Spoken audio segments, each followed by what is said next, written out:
श्रीप्रदोषे स्तोत्रम्। श्रीगणेशाय नमः। जय देव जगन्नाथ, जय शंकर शाश्वत, जय सर्वगुणातीत, जय सर्ववरप्रद, जय नित्य निराधार, जय विश्वम्भरावय, जय विश्वेकवन्द्येश, जय नागेन्द्रभूषण, जय गौरीपते शंभो, जय चंद्रार्धशेखर, जय कोटियर्क शंकाश, जयानंत गुणाश्रिय, जय भद्र विरूपाक्ष,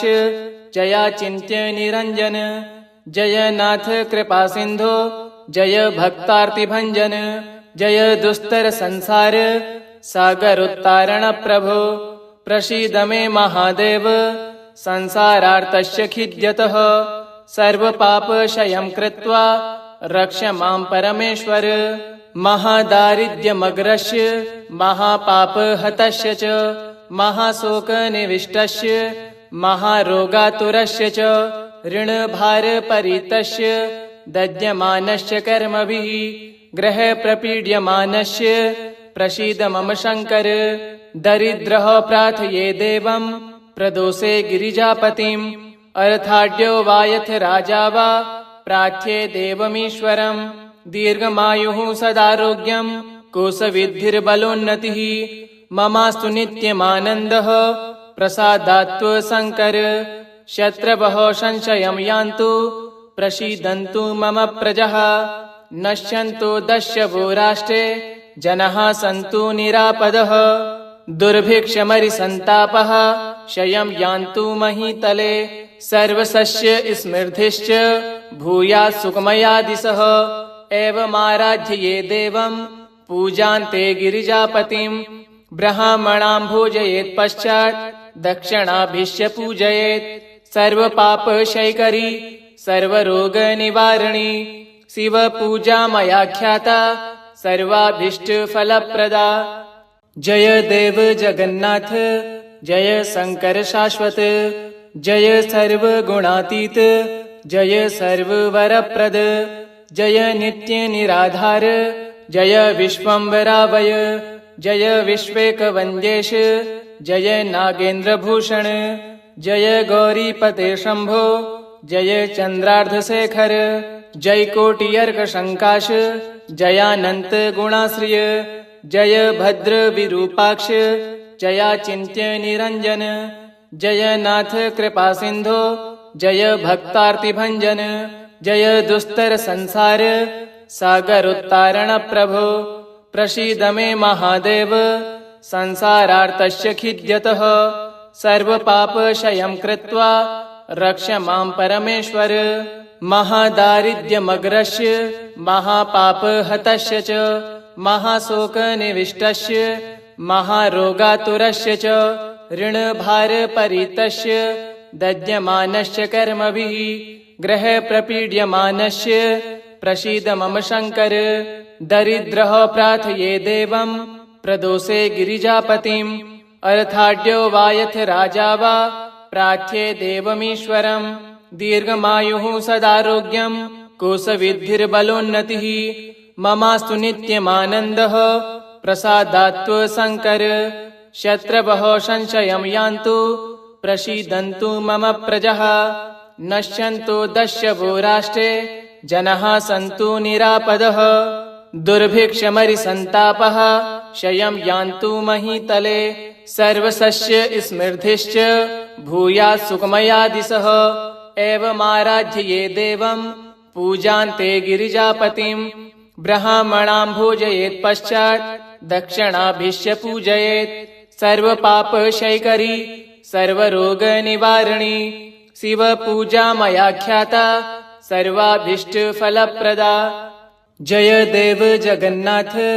जय शंकर शाश्वत, जय सर्वगुणातीत, जय सर्ववरप्रद, जय नित्य निराधार, जय विश्वम्भरावय, जय विश्वेकवन्द्येश,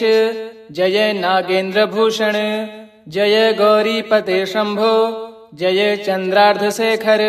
जय कोटियर्क शंकाश, जयानंत गुणाश्रिय, जय भद्र विरूपाक्ष, जयाचिन्त्य निरंजन, जय नाथ कृपा सिंधो जय भक्तार्तिभंजन जय दुस्तर संसार सागर उत्तारण प्रभो प्रसीद मे महादेव संसारार्तस्य खिद्यतः सर्व पापक्षयं कृत्वा रक्ष मां परमेश्वर महादारिद्र्यमग्रस्य महापापहतस्य च महाशोकनिविष्टस्य महारोगातुरस्य च ऋणभारपरितस्य दद्यमानस्य कर्मभिः ग्रहप्रपीड्यमानस्य प्रसीद मम शङ्कर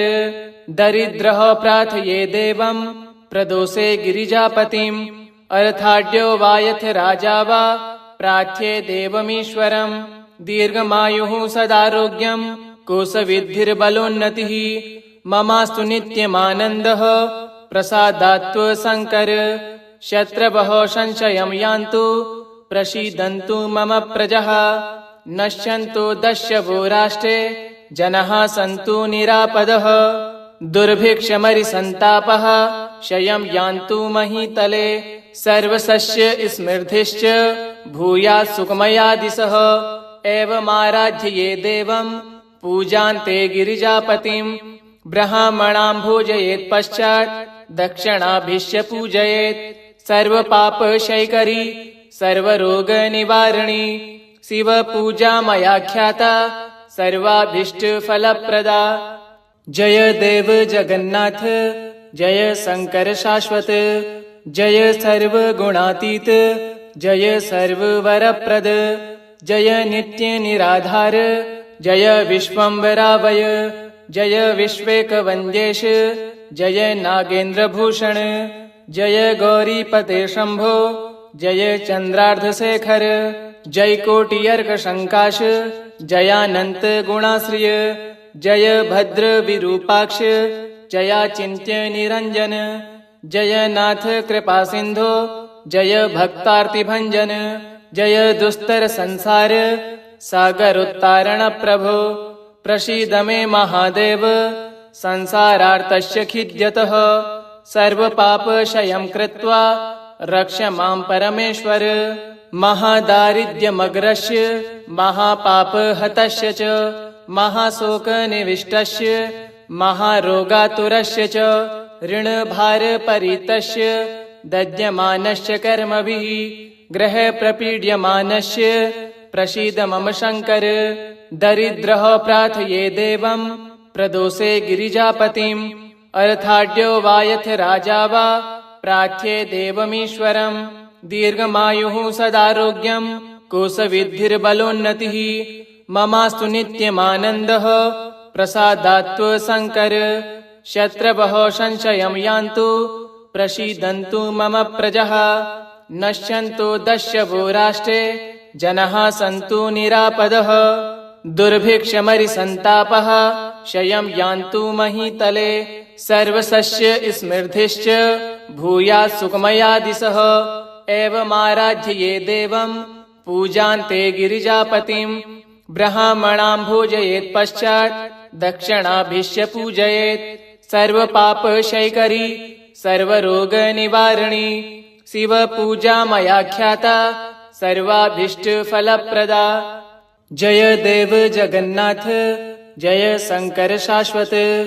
जय सर्वगुणातीत जय सर्ववरप्रद जय नित्य निराधार जय विश्वम्भरावय जय विश्वेकवन्द्येश जय नागेन्द्रभूषण जय गौरीपते शंभो जय चंद्रार्धशेखर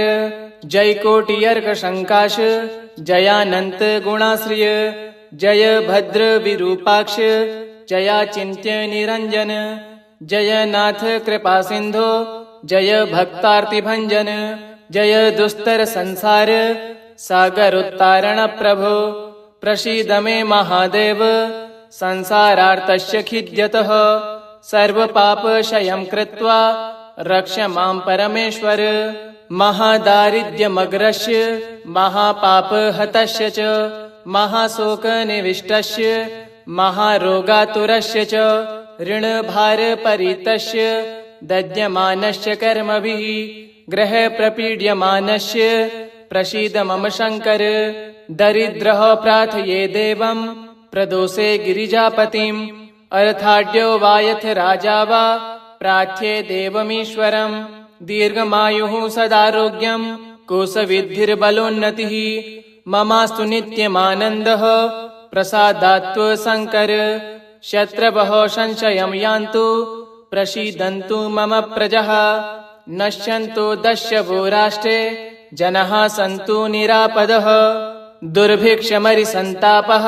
क्षयं यान्तु महीतले सर्वसस्य स्मृतिश्च भूयात् सुखमया दिशः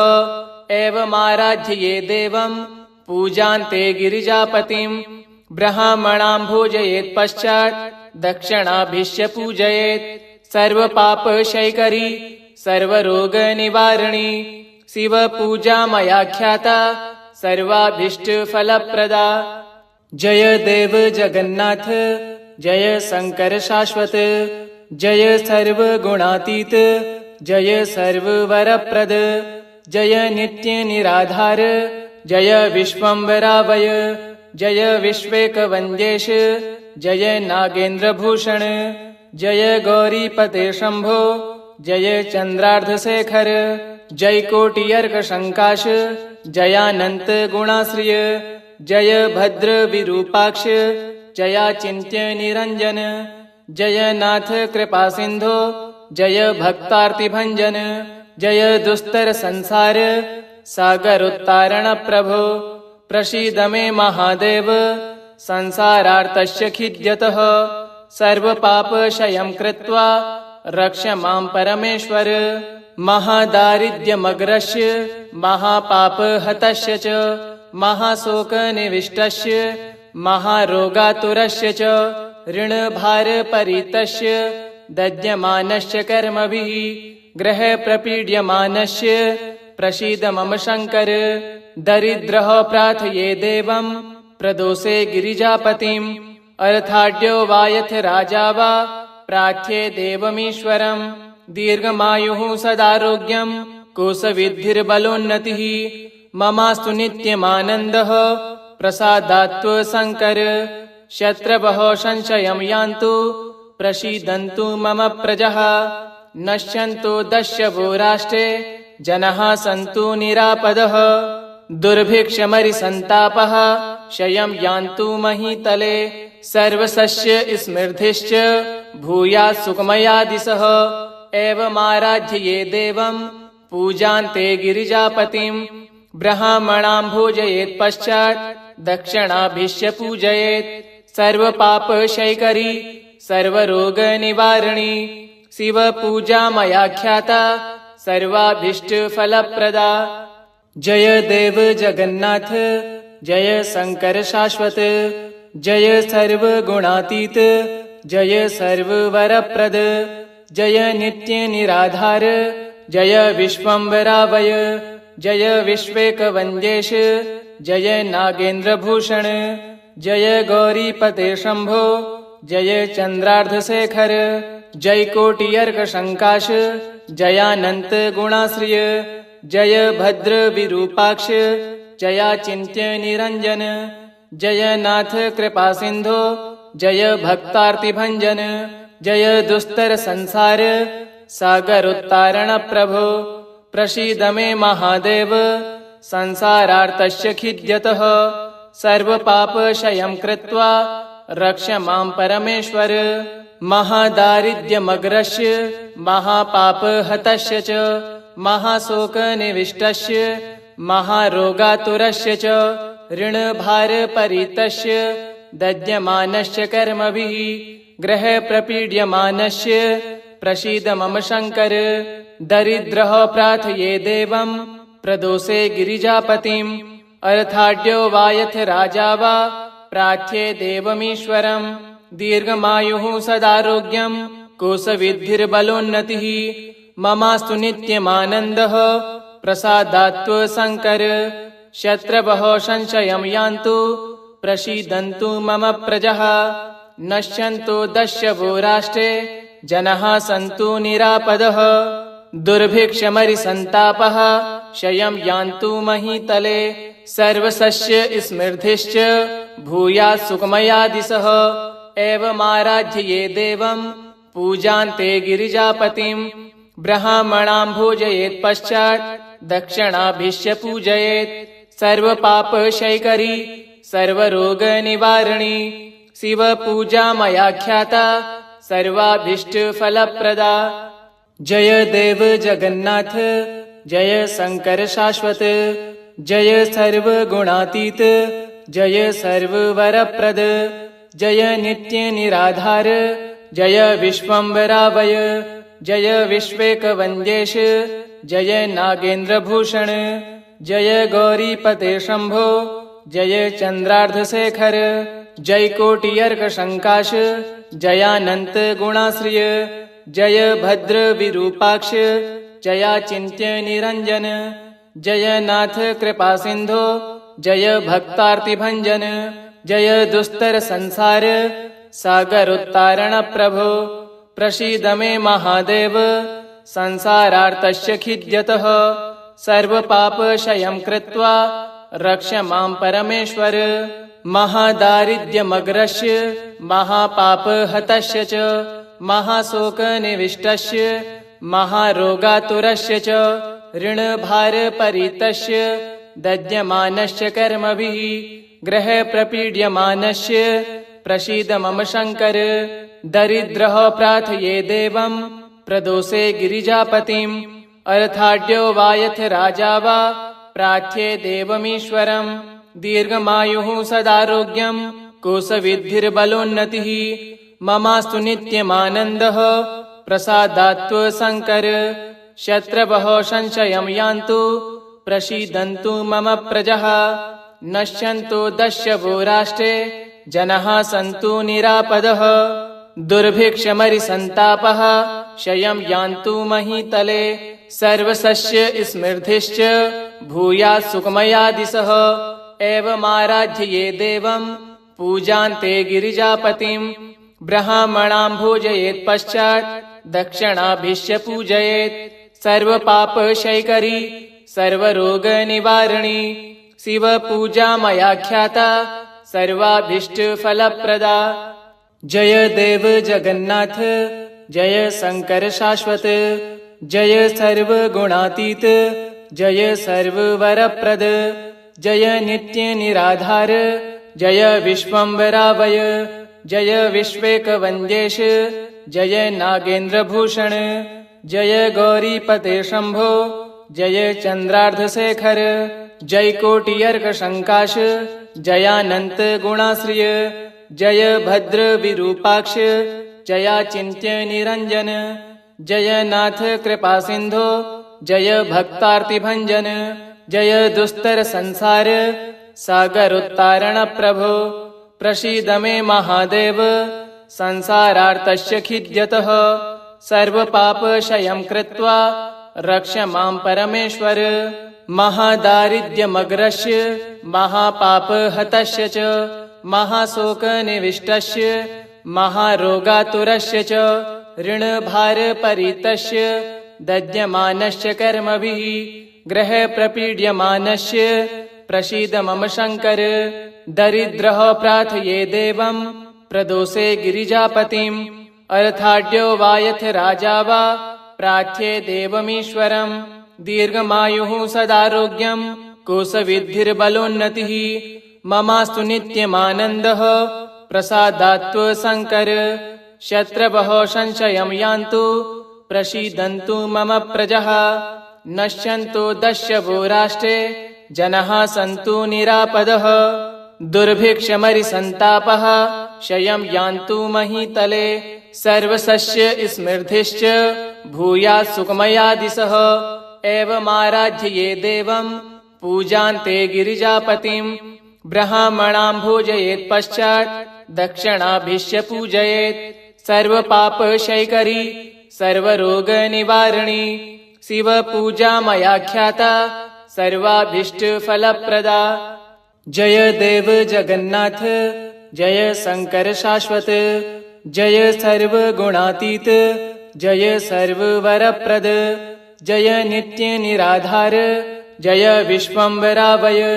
जय विश्वेकवन्द्येश जय नागेन्द्रभूषण जय गौरीपते शंभो जय चंद्रार्धशेखर जय कोटियर्कशंकाश जयानंत गुणाश्रिय जय भद्र विरूपाक्ष जयाचिन्त्य निरंजन जय नाथ कृपा सिंधो जय भक्तार्तिभंजन जय दुस्तर संसार सागर उत्तारण प्रभो प्रसीद मे महादेव संसारार्तस्य खिद्यतः सर्वपापक्षयं कृत्वा रक्ष मां परमेश्वर महादारिद्र्यमग्रस्य महापापहतस्य च महाशोकनिविष्टस्य महारोगातुरस्य च ऋणभारपरितस्य दद्यमानस्य कर्मभिः ग्रहप्रपीड्यमानस्य प्रसीद मम शङ्कर दरिद्रः प्रार्थये देवं प्रदोषे गिरिजापतिम् अर्थाढ्यो वा यथ राजा वा